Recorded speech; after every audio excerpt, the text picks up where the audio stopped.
begin with an about-face by the government in the controversy over national education.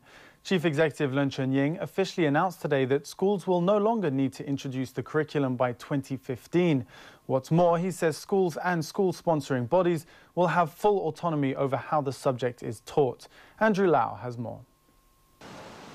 A major U-turn by the government following days of protest against the controversial curriculum. In a late afternoon press conference, Chief Executive Leung announced primary schools would not have to implement moral and national education by 2015 as proposed earlier. In addition, schools and school-sponsoring bodies will make their own decisions on whether to launch the curriculum, on whether to implement it as an independent subject, and on the way and timetable on how it is taught. Essentially, the amendment of this policy means that we're giving the authority to the schools. And this is very much in line with our school-based education policy. The schools are given the authority to decide when and how they would like to implement a moral and national education. Leung again denied implementing the curriculum is a political mission. The scheduled implementation of the moral and national education last week was the result of a 10-year-long gestation period that culminated in the decision of the previous government more than a year ago. The introduction of moral and national education, the way that is specified in the policy that my government and myself inherited, is not something of our making. And as soon as we realize that there are opposing and different views in the community, I myself and my team have very quickly dealt with the issue. And I believe that what we have just announced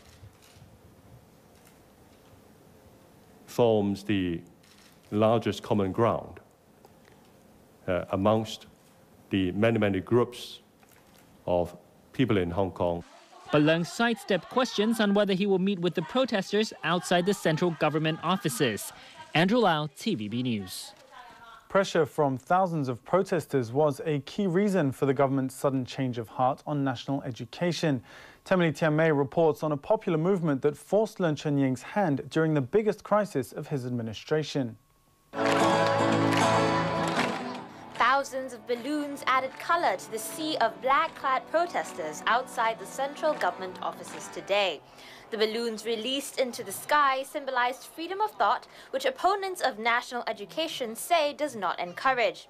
Today's rally was family-themed to get children involved in the movement against the curriculum. And the laughter and cries of the young were heard as families trickled in all afternoon. I asked them to choose if they come here or not. And they told me, I come here, Mommy, because I don't want that subject.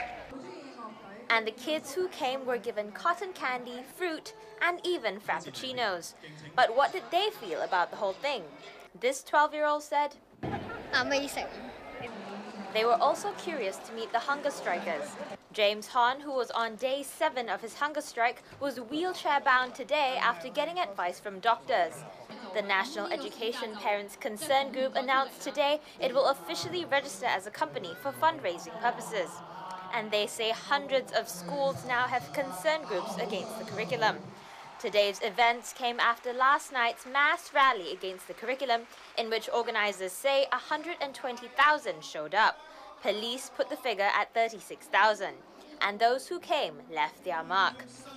This wall has turned into a makeshift message board overnight. The thousands that turned up at last night's rally left strong words of opposition to the government in various forms and colors.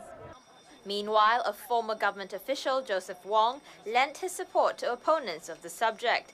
He said that withdrawing the curriculum was the only way to resolve the biggest crisis to hit the new government. Temily Tianmei, TVB News. On to news about tomorrow's Legislative Council election.